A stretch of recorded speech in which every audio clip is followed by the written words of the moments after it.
Astaghfirullahaladzim alladzi la ilaha illa huwal hayyul qayyum wa atubu ilaih. Astaghfirullahaladzim alladzi la ilaha illa huwal hayyul qayyum wa atubu ilaih.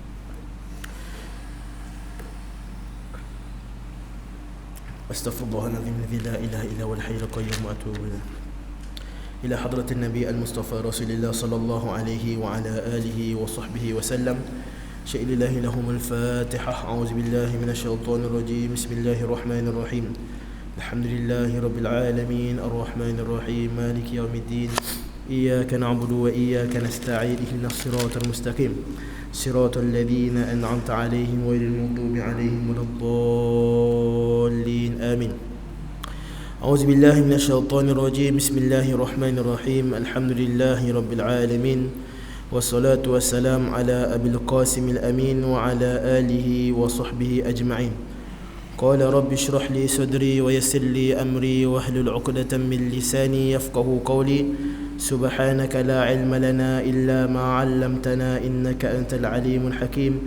Wa la hawla wa la quwwata illa billahil 'aliyyil 'azim. Allahumma salli wa sallim ala sayyidina Muhammad al-fatih lima ughliq wal khatim lima sabaq nasiril haqqi bil haqq wal hadi ila siratikal mustaqim sallallahu alaihi wa ala alihi wa sahbihi haqqa qadrihi wa miqdaril azim. Nawayna ta'alluma wa ta'lim wa tadhakkura wa tadhkir wa naf'a wal intifa' wal ifadata wal istifada wa hatha ala mutamassuki bi kitabillah وسنة نبيه والدعاء إلى الهدى والدلالة على الخير ابتغاء وجه الله ومرضاته وقربه وثوابه آمين اللهم آمين. أعوذ بالله من الشيطان الرجيم. بسم الله الرحمن الرحيم. عن أبي أمامة الباهلي رضي الله عنه عن رسول الله صلى الله عليه وعلى آله وصحبه وسلم قال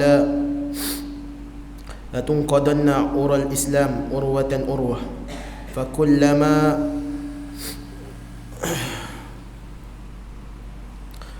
فكلما انتقضت عروة تشبه الناس بالتي تليها وأولهن نقض الحكم وآخرهن الصلاة أو كما قال صلى الله عليه وعلى آله وصحبه وسلم. Daripada Sayyidina Abu Umamah Al-Bahili radhiyallahu anhu, daripada Rasulullah sallallahu alaihi wa ala alihi wa sahbihi wasallam bersabda, sungguh ikatan yakni rantaian Islam akan terlepas satu demi satu, maka setiap kali terlepas ikatan itu maka manusia yang turut bersama ikut serta. Perkara yang pertama yang akan terlepas adalah hukum dan yang terakhir adalah solah. Atau kama qala sallallahu alaihi wa ala alihi wa sahbihi wasallam. Alhamdulillah, syukur pada Allah Subhanahu wa taala di mana kita dapat berkumpul, dapat solat berjemaah bersama. Mudah-mudahan Allah Subhanahu wa taala perbaiki akan ibadah kita, perbaiki akan akhlak kita, perbaiki akan jasad kita sama ada zahir ataupun batin, insya-Allah. Baik, pada malam ini kita teruskan dengan pengajian kita, hadis yang ke-11. An Abi Umamah radhiyallahu anhu. Jadi sebelum tu saya nak beritahu, saya terlupa nak letak baris. Sebab saya terlupa. Saya terlupa nak letak baris. Jadi kalau saya baca tu tolong buh baris lah. Baik. An Abi Umamah Al-Bahili radhiyallahu anhu an Rasulillah sallallahu alaihi wa ala alihi wa sahbihi wasallam qala. Daripada Abi Umamah Al-Bahili radhiyallahu anhu an Rasulillah sallallahu alaihi wa ala alihi wa sahbihi wasallam bersabda, la tunqadanna ural Islam urwatan urwah.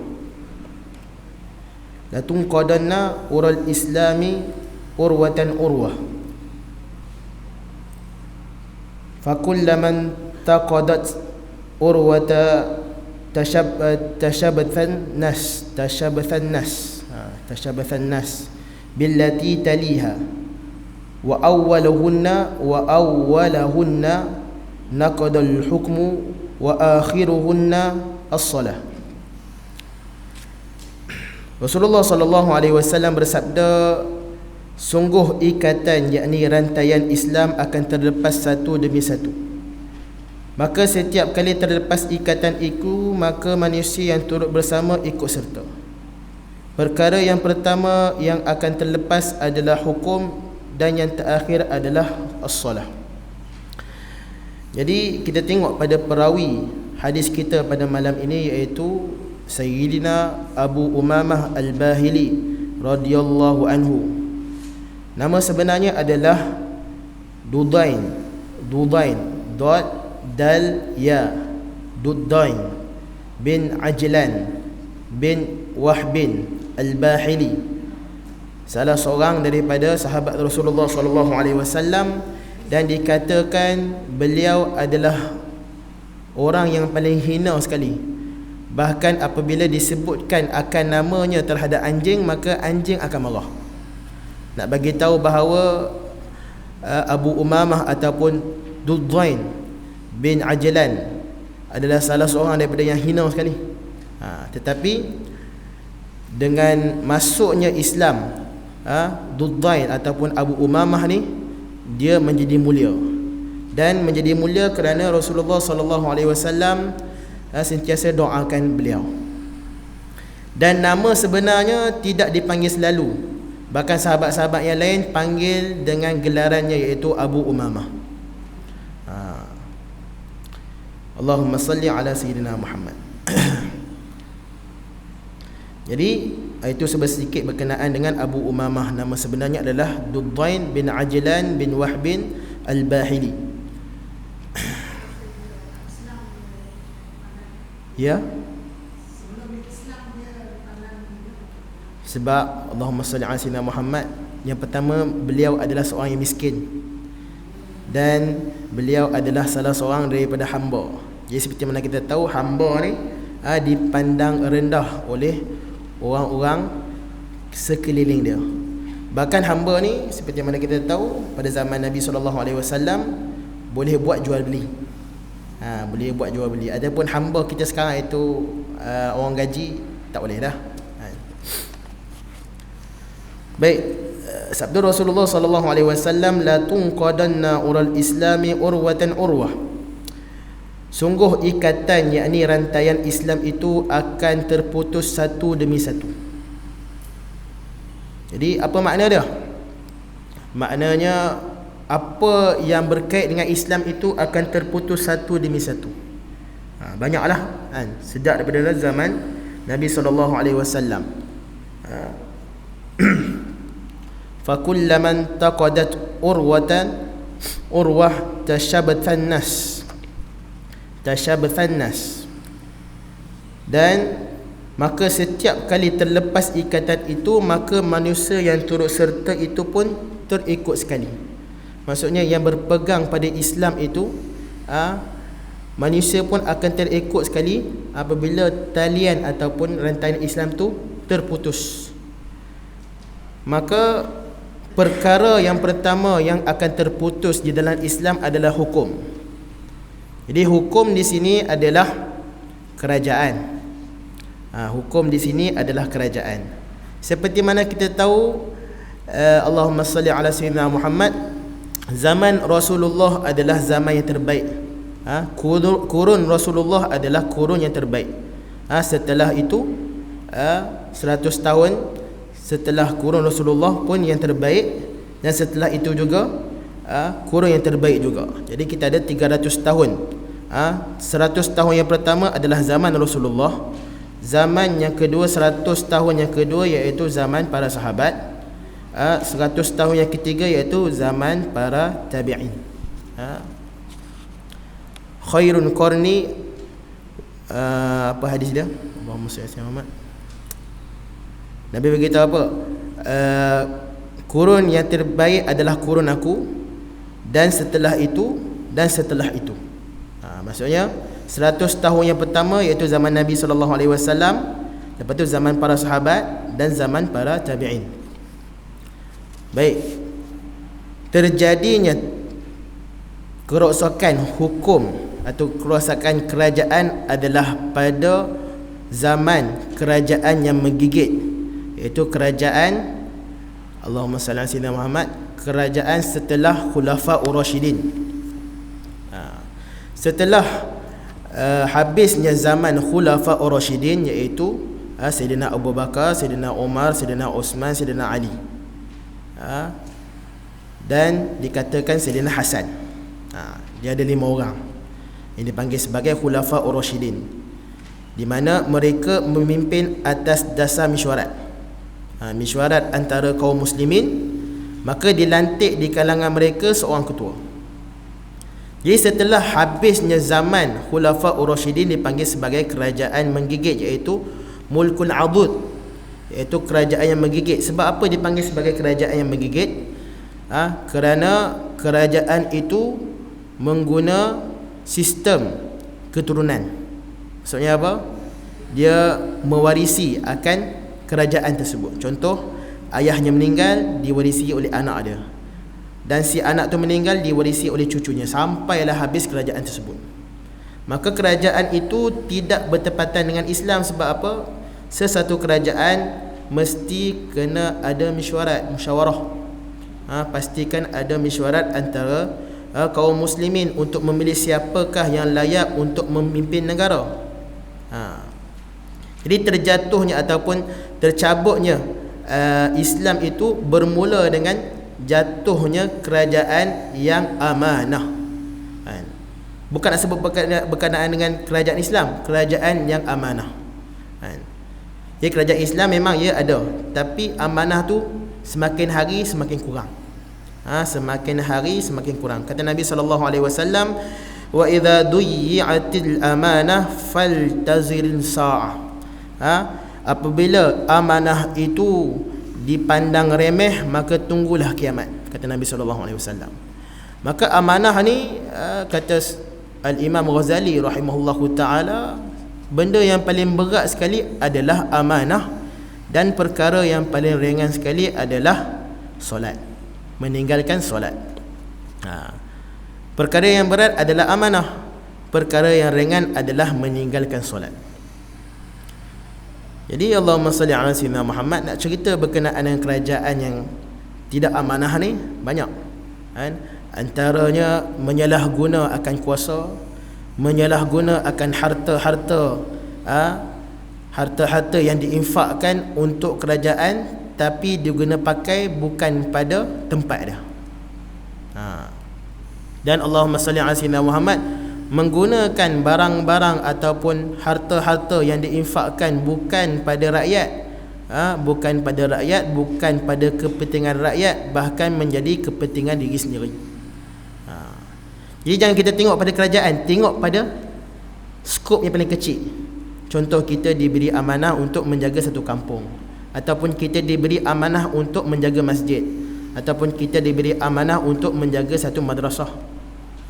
Orang letak kita, sekian-sekian, wahai fulan, kami mesyuarat ataupun kami melantik engkau untuk menjaga contoh madrasah kami, masjid kami, kampung kami. Adakah kita buat dengan amanah? Kita jangan pandang kerajaan, ya memang kerajaan itu besar, kita pandang skop kecil sikit. Dan lagi kecil lagi keluarga kita. Apabila kita berkahwin, ada anak, ada isteri, adakah kita menjalankan amanah sebagai seorang ayah? Adakah kita menjalankan amanah sebagai seorang mak? Ataupun adakah kita telah menjalankan amanah sebagai seorang anak? Jadi amanah ni sebut-sebut, ya, kan, amanah ni sebut pada mulut senang, tapi nak buat tu susah, kan? Dan dalam amanah tu ada keberkatan. Dalam amanah tu ada keberkatan, di mana kalau kita nampak orang yang amanah, kita akan rasa selamat, kita akan rasa selesa, kita akan rasa nak mudah untuk berurusan dengan dia, sebab kita tahu dia ni amanah, kan? Dan amanah ini adalah salah satu daripada sifat yang wajib bagi Nabi. Jadi sifat wajib bagi Nabi ada 4. Siddiq, amanah, fatanah, tabligh. Iaitu yang pertama, siddiq, benar. Mustahil bagi para Nabi seorang yang penipu. Amanah, Nabi adalah seorang yang amanah, bukan orang yang khianat. Tabligh, Nabi bersifat dengan tabligh, iaitu menyampaikan. Lawan dia adalah Allahumma salli ala sayyidina Muhammad, menyembunyikan. Dan yang terakhir adalah Allahumma salli ala sayyidina Muhammad fatanah, Nabi ini seorang yang cerdik, bukan yang bodoh. Jadi alhamdulillah antara sunnah Nabi SAW adalah mengikuti sifat Nabi. Antara sifat Nabi adalah amanah. Walaupun benda tu kecil, tapi kita pandang berat sebab benda tu adalah amanah. Jadi berbalik kepada pertalian yang pertama ataupun rantaian yang pertama yang Nabi sebut akan terputus, iaitu berkenaan dengan hukum, kerajaan, dan amanah. Jadi hukum di sini diterjemahkan dengan amanah. Banyak orang kita yang diberi amanah tapi khianat. Kata Nabi SAW, 3 ciri orang munafik itu ada 3. Ciri orang munafik itu ada 3. Yang pertama adalah apabila dia berjanji, dia tidak menepati. Orang munafik, dia berjanji tapi dia tidak menepati. Yang kedua adalah apabila diberi amanah, dia khianat. Apabila diberi amanah, dia khianat.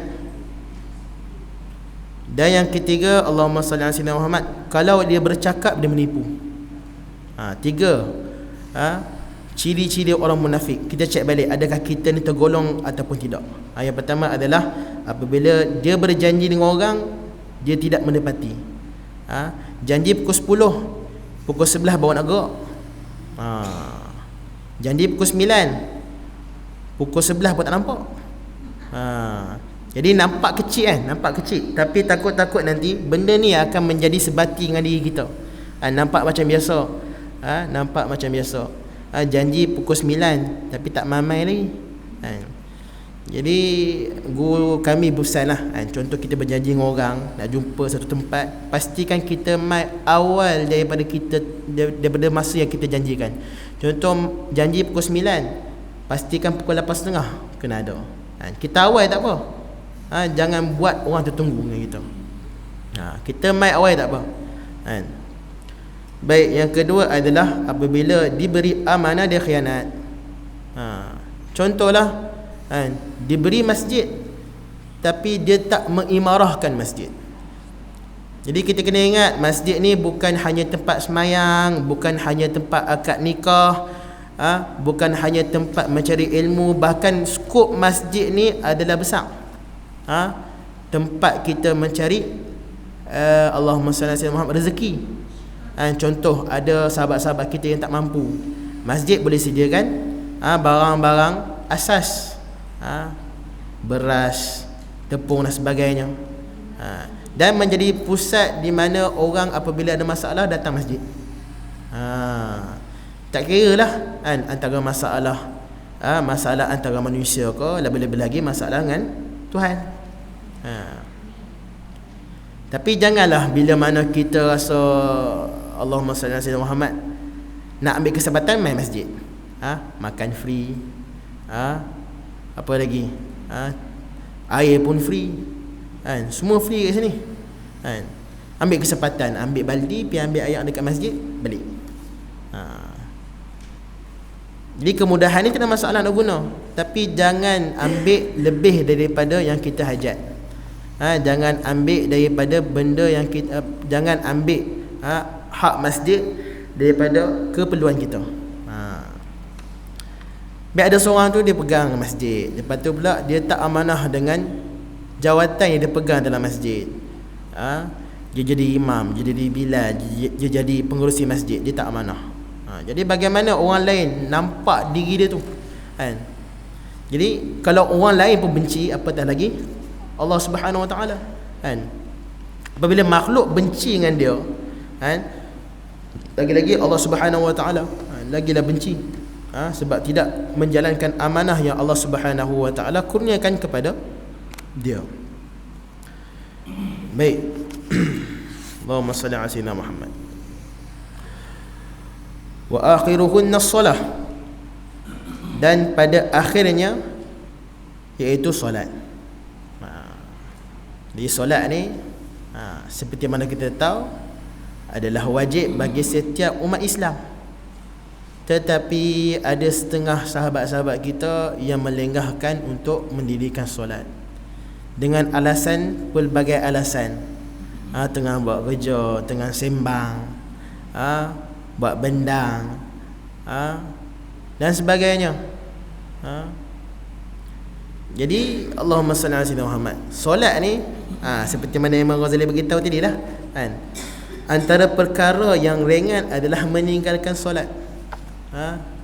Meninggalkan solat tak apa, selagi kita boleh buat. Tak apa kalau tertinggal kita boleh qada. Tak apa, meninggal. Nak qada tu bila? Jadi alhamdulillah kita berada di bulan Rejab, di mana bulan Rejab ini adalah bulan istighfar dan solat. Sebab apa? Solat difardukan pada malam Isra' wal Mi'raj. Jadi kata ulama, bulan Rejab adalah bulan kita perbetulkan ibadah kita. Solat kita, bacaan Quran kita, upgrade solat sunat kita. Bulan Rajab ni lah, kita nak buat persiapan, kita nak perbaik ibadah kita. Bulan Syaban adalah kita upgrade kecintaan kita kepada Nabi SAW. Sebab apa? Ayat innallaha wa malaikatahu yusalluna 'alan nabi diturunkan pada bulan Syaban. Maka dituntut untuk kita perbanyakkan selawat pada Nabi SAW wa ala alihi wa sahbihi wasallam. Dan bulan Ramadan adalah untuk kita meneruskan ibadah-ibadah kita dan mengupgradekan ibadah kita daripada 2 sampai 10. Contohlah kita buat bulan-bulan lain sembahyang duha 4 rakaat. Bulan Ramadan kita upgrade jadi 8. Solat witir kita, ingat dituntut untuk kita solat witir pada bulan Ramadan. Daripada tiap-tiap hari kita buat 3, tambah lagi 3 jadi 6. Jangan kita buat 12 terus. Jangan, contoh solat duha kita buat 12. Solat witir kita buat 11. Sehari je lah, lepas tu tak buat. Tak buat. Baca Quran, contoh sehari kita konsisten, sehari semuka. Dalam bulan Ramadan ambil dah selai, nak bagi khatam. Contoh tak cukup juga, kita upgrade sikit. Janganlah tiba-tiba sehari tu kita baca 3 juzuk straight, esok tu tak baca. Nabi beritahu apa? Nabi menyukai amalan yang istiqamah, tetapi amalan yang sedikit tetapi istiqamah. Nabi beritahu apa? Amalan yang paling aku cintai adalah amalan yang sedikit tetapi istiqamah. Bukan amalan yang banyak tapi setahun sekali. Setahun sekali. Baik, Allahumma salli ala sayyidina Muhammad. Jadi kata Nabi SAW, akan ada 3 perkara yang akan terjadi sebelum hari kiamat, di mana orang yang menipu dipanggil sebagai orang yang benar, dan orang yang benar itu dipanggil sebagai seorang yang menipu, dan diletakkan amanah bagi orang yang suka khianat akan amanah. Banyak kita tengok orang tu nampak macam bagus, tapi hakikat dia suka menipu. Kita nampak orang tu dia pandai kena buat kerja, dia pandai kena buat kerja, tapi dia seorang yang amanah, seorang yang baik. Sama juga kita memilih orang,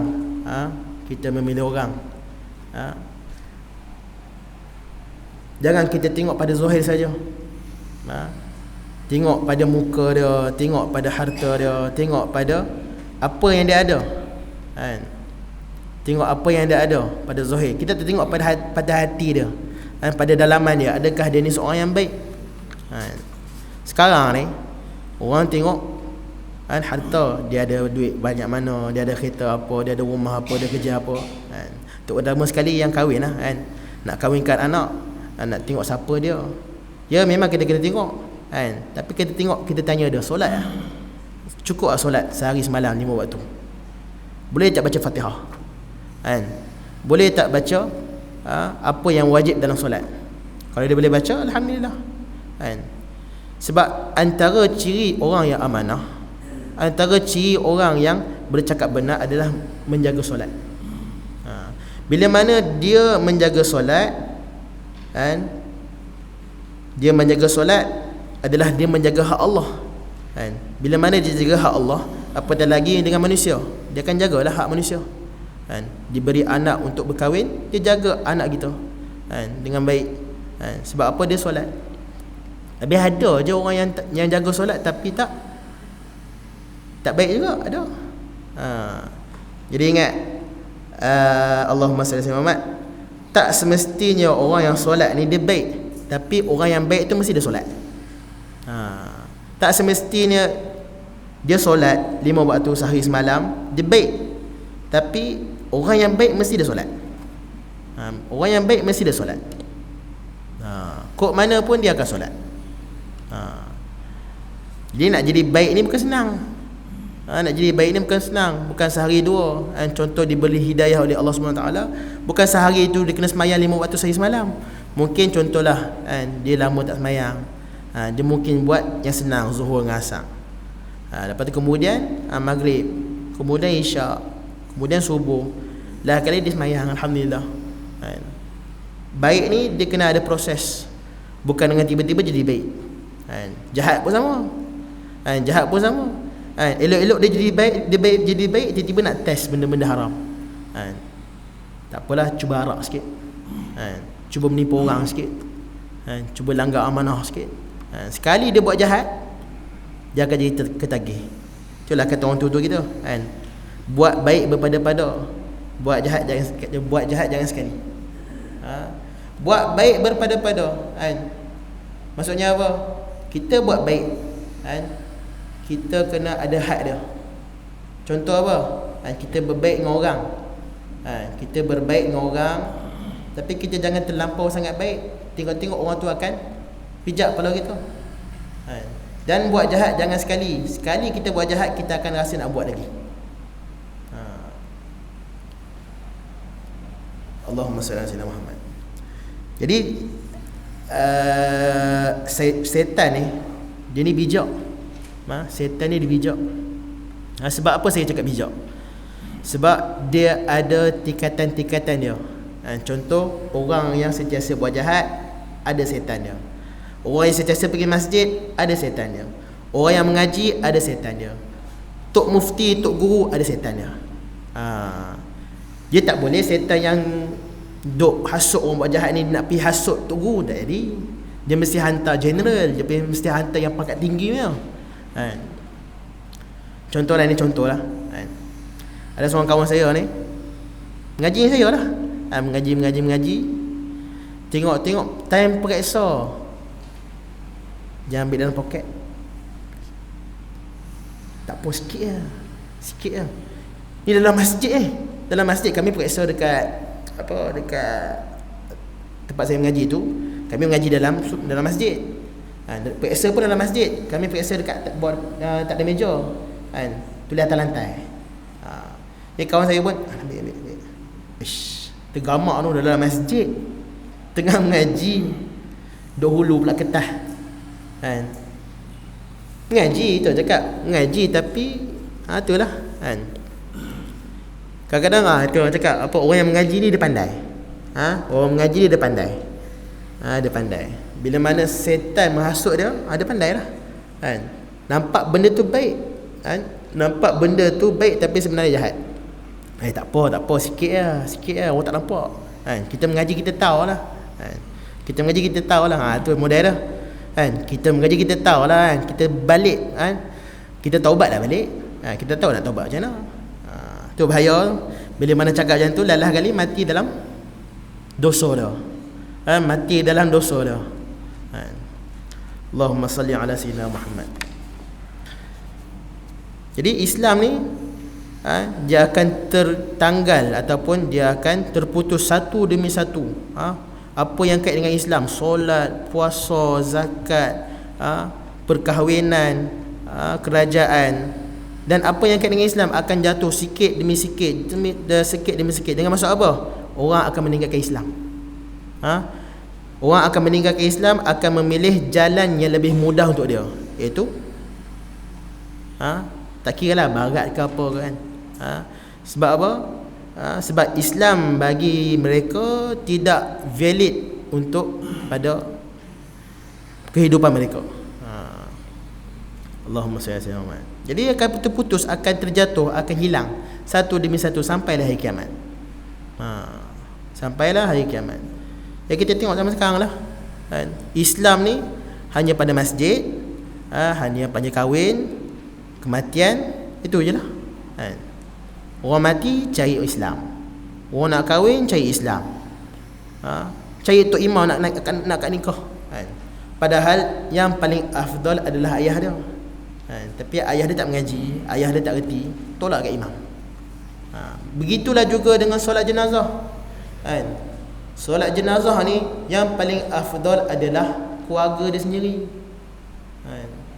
Kadang-kadang saya sedih bila mana mak dia mati, kita pula kena sembahyang. Bukan kita tak nak kan? Tapi lebih afdal adalah anak dia sendiri kan? Keluarga dia sendiri kan? Yang mandikan patutnya keluarga dia sendiri. Ini serah kepada masjid. Tak ada masalah pun, tak ada masalah. Cumanya adakah kita ni tergamak sebagai seorang anak yang menolakkan urusan terakhir kita dengan dia dengan orang lain? Urusan kita dengan dia yang terakhir sebelum nak masuk kubur orang lain. Solatnya, nak bawa masuk jenazah mak ayah kita kat dalam yang lahat orang lain, bukan kita. Sedih lah kan? Kata sayang, sayang mak ayah kita, tapi adakah kita tergamak sangat menolakkan perkara-perkara itu pun orang lain? Benda boleh mengaji kan? Kita ada internet, kita ada Facebook, benda boleh mengaji kan? Sebab apa? Sebab tak ada Islam pada diri kan? Tak ada kesedaran dalam diri, tak ada Islam dalam diri kan? Dia umpamakan tak apa kan? Tolak benda orang lain tak apa, aku tak apa kan? Sebab benda-benda aku tak tahu kan? Padahal contohlah kalau dia tak tahu sangat lah kan, boleh buka insight, baca niat dia kan? Baca doa dia, tak ada masalah kan? Contohlah lepas mayang, boleh je baca doa Melayu, tak ada masalah kan? Doa Melayu tak ada masalah kan? Bukan perlu bahasa Arab. Jadi kesimpulannya, Allahumma salli ala sayyidina Muhammad, Islam sekarang ini bukan keperluan, tetapi bukan keperluan hidup, tetapi hanya semata-mata untuk mengisi benda-benda, mengisi tempat yang kosong. Islam ni hanya mengisi tempat yang kosong, bukan keperluan kita. Padahal Islam ini adalah kehidupan kita kan? Daripada kita bangun sampailah kita tidur balik kan? Islam ni mengajar kita daripada benda yang kecil, iaitu kita berada dalam tandas, sampailah perkara yang besar untuk mengurus negara kan? Islam ini adalah perkara yang mudah tetapi tidak dipermudah-mudahkan. Islam ni benda yang simple, tapi kita jangan meremeh-remehkan Islam. Jadi wallahu subhanahu wa ta'ala alam. Ikutkan pada malam ni saya tak pun nak sihat, duk batuk-batuk ni, tapi suruh mai juga suruh mai juga. Sebab saya tadi dekat Allahumma salli ala Muhammad, nak dia beri jitra ni, saya tak larat, serehat Ustaz. Betul tak telefon lah, cakap saya tak mai kot, paksa mai juga, tak apalah, bila semangat tu saya pun semangat lah, semangat mai jugalah. Jadi wallahu subhanahu wa ta'ala alam. Ada soalan? Ya.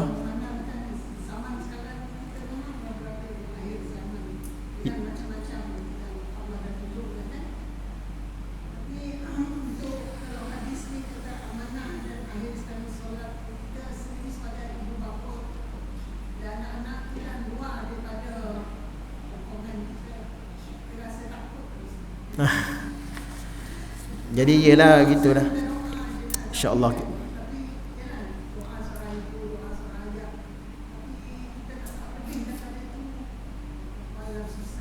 Betul.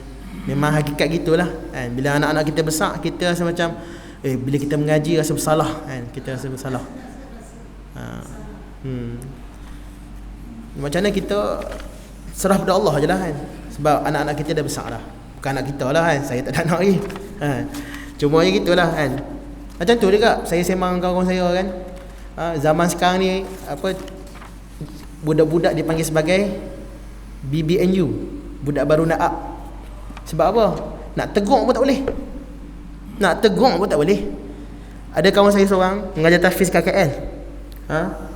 Selama 2 tahun dia mengajar kan, ada satu hari tu dia marah budak tu kan. Dia marah. Hoi, awak tak mengaji kan. Esok tu mak dia mai. Mak dia cakap apa? Mana yang ustaz yang marah anak saya tu mana? Lepas tu kawan saya pun pergi jumpa kan. Kata, ya kak, ada apa kak? Ni ustaz tergamak marah anak saya. Saya tak pernah nak marah dia. Ush, garang sangat. Yang lagi best ni, nanti saya saman. Saman. Dulu kita pernah dengar ada seorang warden, dia pukul budak tu sikit je kan. Dia buat apa? Budak tu isap okok dekat belakang asrama. Esok tu mak dia jatuhkan saman 5,000.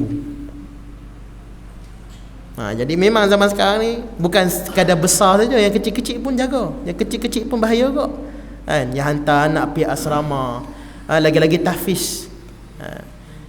Jadi guru saya pesan lah kan, Fariza kan, Inta jadi guru tahfiz ni, Inta kena jaga elok kan. Inta memang kena jaga orang lain, tapi Inta kena jaga Inta sendiri kan. Takut-takut nanti kalau Inta over sikit, lagi Inta kena saman. Kita merasa pelik, zaman kita mengaji dah, kalau kita kena rotan dengan ustaz kita, balik tu kita kena rotan dengan mak kita pula. Jadi nak cakap macam mana? Yang besar pun sama, yang kecil pun lagi-lagi lah kan.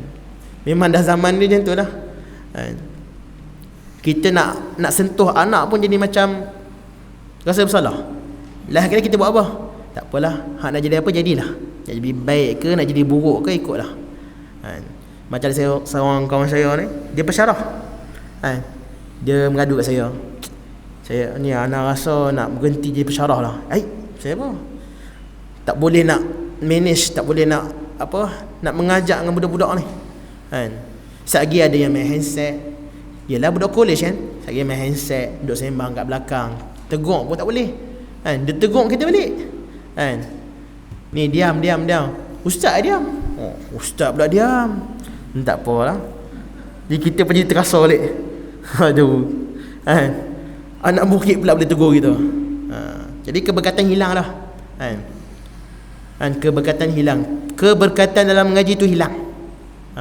Dengan campur lagi perempuannya, dengan budak tu boleh tinggi suara dengan guru kan. Ingat, guru kita, ustaz-ustaz kita kan, sebenarnya sama tahap dengan mak ayah kita kan. Mak ayah kita menyebabkan kita lahir kat dunia ni. Guru-guru kita adalah menyebab kita dapat jalan menuju ke syurga. Sebab dia menunjuk selok-belok kita untuk jalan ke syurga. Harap-harap semua boleh faham lah kan. Termasuk budak-budak kita, anak-anak kita kan. Dan saya beritahu lah kan, benda yang merosakkan anak-anak kita hak ni kan, seawal 3 tahun dah pegang lah. Seawal 3 tahun 4 tahun dah pegang lah. Sebab apa? Tak nak bagi anak tu nangis. Contoh pergi kenduri kan, nak sembang dengan kawan, anak nangis, bagi handset bagi handset kan. Sampaikan ada satu kes, seorang budak ni ada kat tahfiz dekat kawan saya lah kan. Budak ni jadi beban kan. Balik cuti jadi beban kan. Buat perangai, buat muka tak puas hati dengan ustaz pun kan. Cek balik, tanya mak dia, rupa-rupanya sepanjang cuti tu, daripada balik cuti sampai lah balik sekolah tu, handset tak ngam. Bila masuk sekolah, bila masuk asrama, handset kena ambil kan, wa imam bagi kat ustaz ataupun kena bagi balik dekat mak ayah. Jadi beban lah. Jadi beban, jadi macam tak tutur arah kan, jadi macam ketagih kan. Umur budak tu baru 11 tahun, 11 tahun 12 tahun, jadi macam beban, jadi macam tak puas hati dengan ustaz, tak puas hati dengan kawan-kawan, dia buat perangai kan. Bila mana kawan saya cakap nak mengaji ke, nak mengaji, tapi esok tu semayang pun nak kena sebat, wirid pun tidur kan budak tu. Cek balik dia beban, dia tak ada handset. Jadi ni pesanan untuk diri saya dengan semua lah kan. Kalau boleh nak bagi anak-anak kita main ni, elakkanlah. Kalau boleh elak kan, kalau boleh elak kan. Kalau nak bagi dia handset pun umur 18 tahun ke atas tak apa kan. Nak bagi handset katakan tak apalah, nak telefon apa kan. Sebab kita tak tahu, kalau contoh kita pergi kerja ataupun kita biar anak kita seorang rumah, kita tak tahu dia buat apa kan. Dia buka benda pelik ke, dia duduk kontak dengan orang lain ke, dan sebagainya. Lagi-lagi semayang. Bila mana handset ni ada, semayang tu kena paksa. Tak kira lah orang mengaji ke apa kan. Wallahu subhanahu wa ta'ala alam. Doa je lah kan. Mudah-mudahan Allah Subhanahu Wa Taala selamatkan kita, selamatkan keluarga kita, selamatkan masyarakat kita daripada fitnah-fitnah akhir zaman ni. Memang kita duduk dalam fitnah, tapi apakah persiapan kita, apakah preparation kita untuk menempuh fitnah-fitnah yang ada pada saat ni. Wallahu Subhanahu Wa Taala alam. Mana dah teruskan ni berlatih. Ni kompan ada lah saya bawa. Saya dah bawa dah.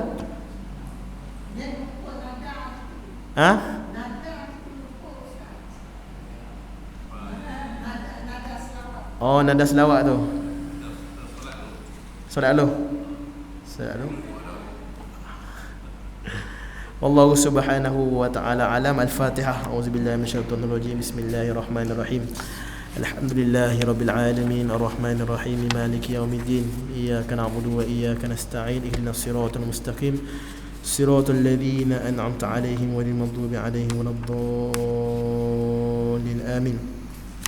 اللهم نور قلوبنا بنور هدايتك، اللهم نور قلوبنا بنور هدايتك، اللهم نور قلوبنا بنور هدايتك كما نورت الأرض بك أبدا أبدا برحمتك يا أرحم الراحمين يا أرحم الراحمين يا أرحم الراحمين. وصلى الله على سيدنا محمد وعلى آله وصحبه وسلم. Alhamdulillahi rabbil alamin. Yang baik itu daripada Allah Subhanahu wa taala, yang kekurangan itu daripada diri saya sendiri, tetapi hakikatnya semua adalah daripada Allah Subhanahu wa taala. Wallahu alam. Assalamualaikum warahmatullahi wabarakatuh.